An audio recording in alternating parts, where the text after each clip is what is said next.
Why do superheroes keep getting cucked? Because the people who are in charge of mainstream superhero comics hate superheroes. They hate comics altogether, but they especially hate superheroes. Superheroes are just these dumb, mindless male power fantasies to them, and male power fantasies are just toxic. They don't understand what the readers actually get out of this stuff. There's power fantasy, but there's also this identification with a lot of these heroes. This is one of the main reasons why they go after Peter Parker in particular. There's an identification and understanding that there's something to aspire to. There's something to be inspired by.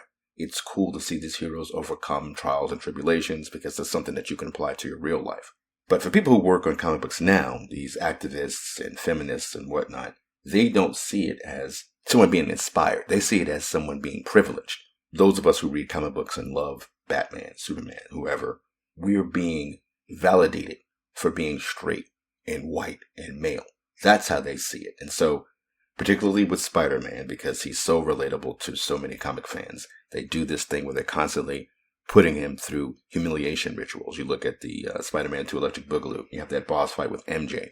The boss fight wasn't about Peter versus MJ or Peter versus Venom symbiote. It was MJ versus the fans. Everything that she was yelling at Spider-Man about had nothing to do about what really the relationship dynamics is with Peter and MJ. It was all about how MJ was yelling at the fans for not wanting to play as MJ in a Spider-Man game. Activists in these hobbies that are male-dominated do everything they can to take away what they know fans, readers, gamers, customers actually want in them. And it's the same that they're allowed to do this because it's costing companies millions of dollars.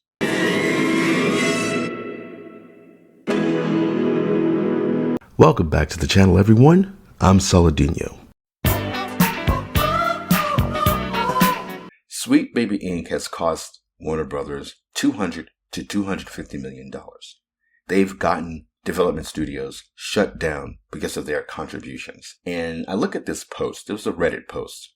This guy, all he did was post an image of an actual skin Rocksteady is selling of their butch, lesbian, trans-friendly version of Mr. Freeze. And so this guy posts this image of one of the skins. It's god-awful. And all he simply says, because you get it immediately, you look at the image, it's terrible. I can't decide if Mrs. Freeze is actually just a butch lesbian or if she's actually trans. It's a tragedy.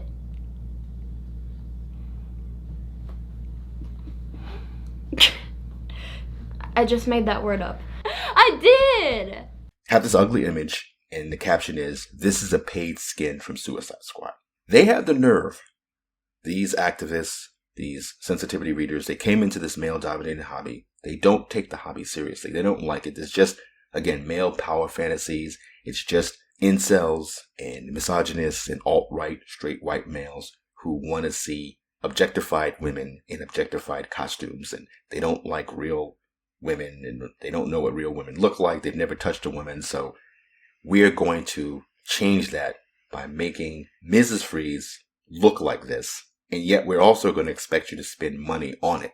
If Sweet Baby Inc. doesn't care that these companies are losing money, that's one thing. But why are these companies hiring them? Seeing that nobody who looked at this image thought to themselves, yeah, people are going to rush to pay for this stuff. People are going to find this inspiring. So the guy posted this image, and Reddit locked the post. They stopped people from commenting on it.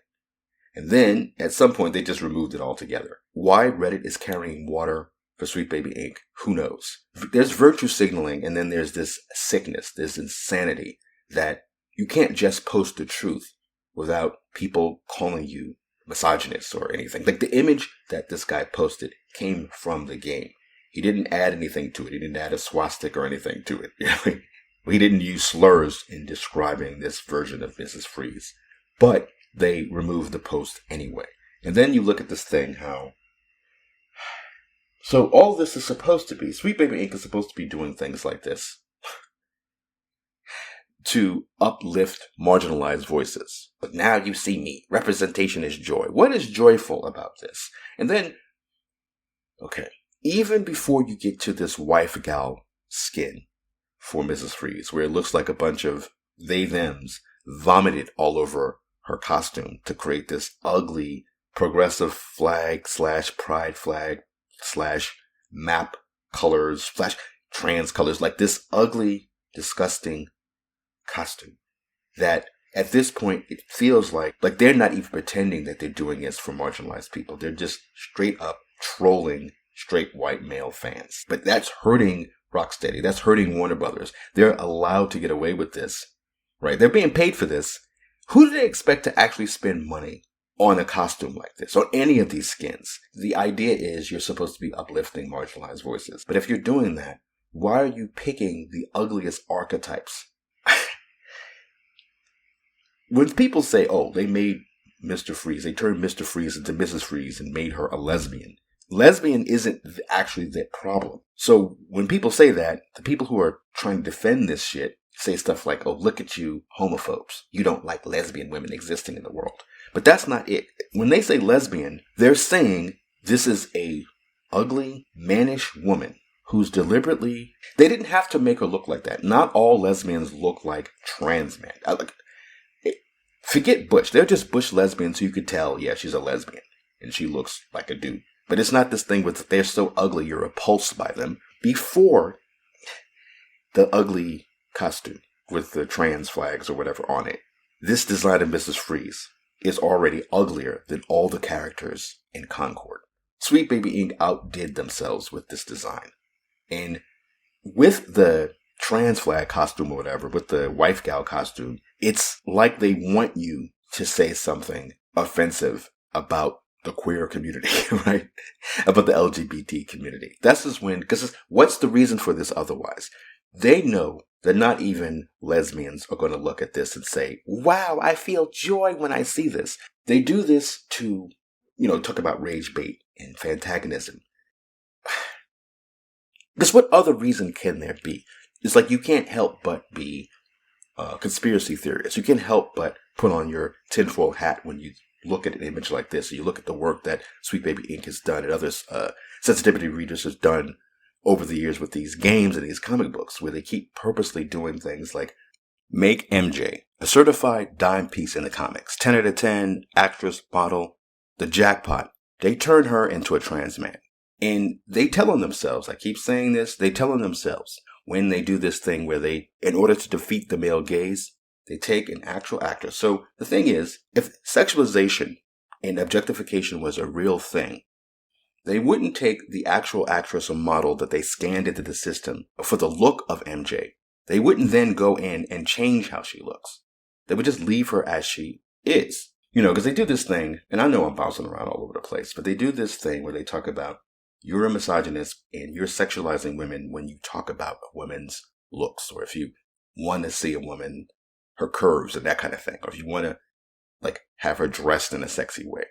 Because they're saying that you turned her into an object. But, so Ninja said, I don't spend time alone in a room with a woman that's not my wife. I don't DM them. If I do talk to content creators, I let my wife know immediately.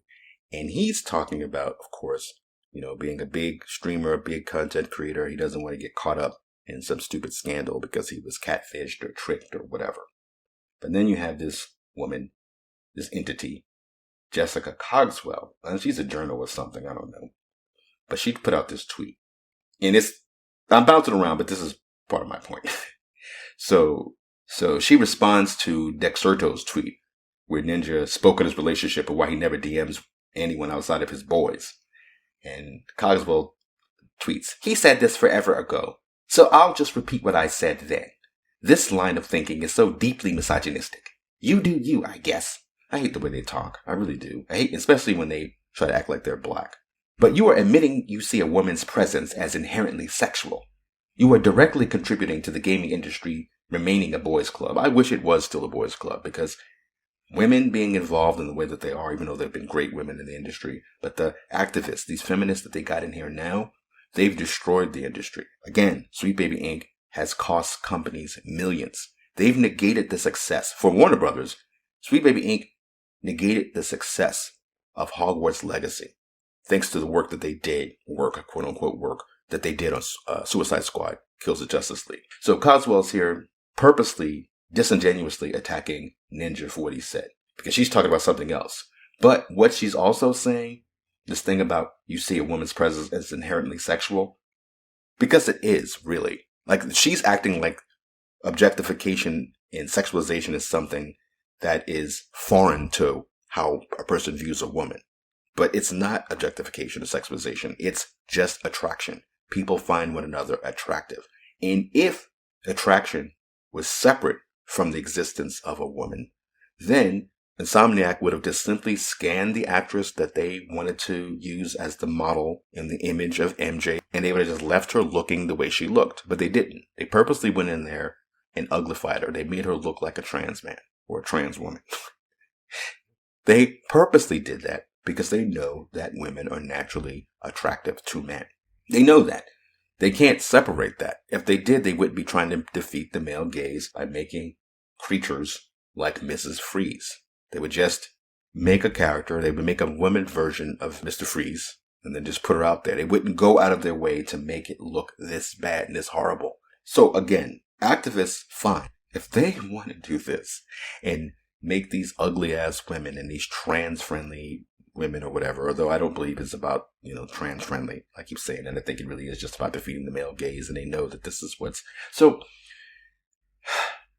Looking at the wife gal skin in the reaction to it, which I think is very visceral, a lot of people hate it, and then hating it then allows people who are defending this practice, and they're only defending it because they like the fact that it's annoying gamers or it's pissing gamers off. They just like the fact that it exists. They don't care. They're not going to spend money on these ugly ass skins either. But they get to say, look at the alt-right attacking games and gaming. They're destroying gaming. And this is an election year. So they're like, all of these neckbeards and incels are doing everything they can to get Trump elected. And once Trump is elected, all these gamers are going to go out and attack real women and real LGBT people for existing.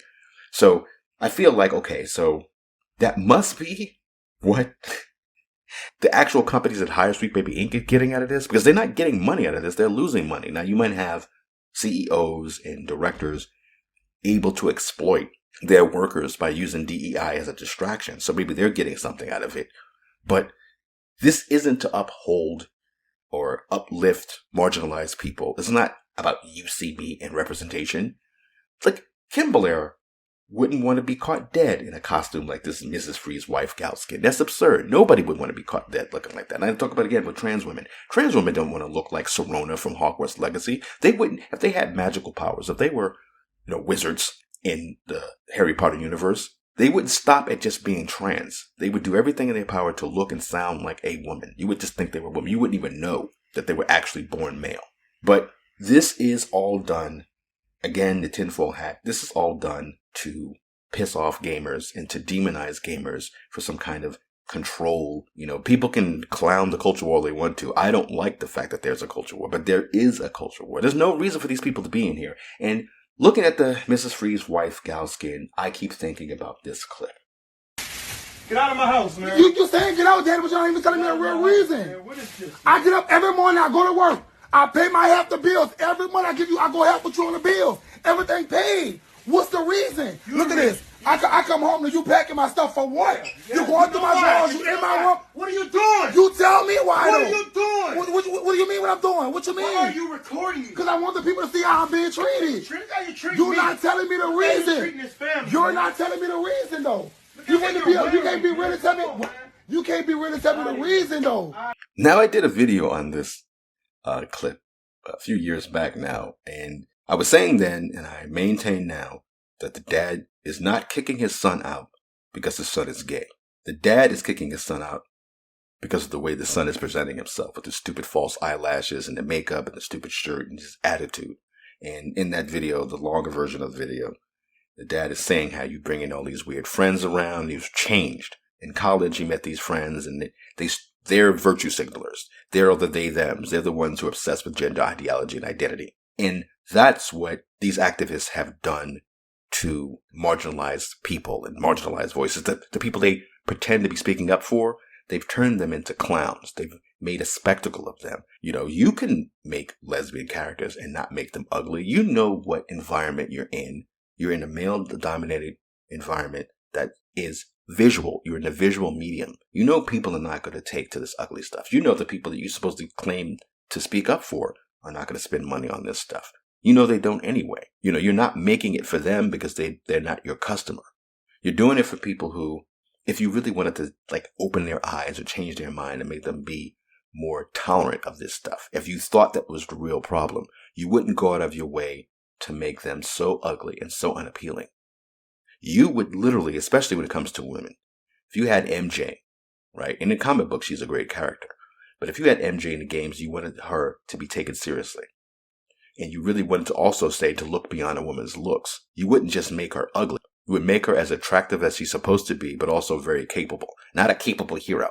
Because Spider-Man isn't about you don't have to have powers to be a capable hero. That's actually the opposite of what Spider-Man is about. Spider-Man is literally about with great power comes great responsibility. But again, you have the wrong people working in these hobbies, on these properties. People who don't care about this stuff. Like, you look at Mrs. Freeze again. So not just Mrs. Freeze being so ugly and horrible, and then they gender swapped Mr. Freeze and they sexuality swapped him and all this stuff. That's not bad enough. They've also went so far in the actual story. You look at a video where there's a side-by-side comparison. Basically, you have Mr. Freeze from Arkham Knight, and then you have Mrs. Freeze from Suicide Squad. And the difference is night and day. There's a stark contrast between the two. The Arkham Knight takes Mr. Freeze and his plight seriously. My work, the equipment, it's all gone. I can't save you. Maybe there's another way. Victor, this isn't you. I won't let you destroy yourself anymore. I wish I could have told you sooner. I don't want you to die, Nora. Then let me live. And then you have Suicide Squad with Mrs. Freeze, and you're supposedly showing that the LGBT are just as worthy of having stories told about them as anybody, and yet it's a joke. It's silly. It's nonsense. So tell me again about the partner benefits. The deductibles are hell. Whoa! Like a giant collectible! She's in mint condition! BNIB!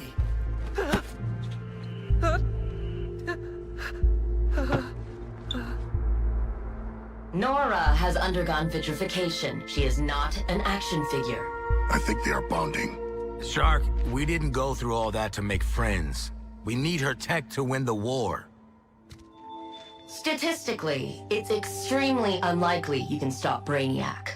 Come on. I thought you'd be up for taking the long shot, no matter the cost. Oh, tingly. And I just... fuck it. Who the fuck said to speak, Mr. Me, Siamese? Even Christ said Christ, he flows quite nicely. Hype beast highly likely to bite me and try to high-five me, but I just give him high threes, cause y'all don't get to touch me on this shit. Sue me if you got an issue, grab a tissue. Mediocrity is odd to me.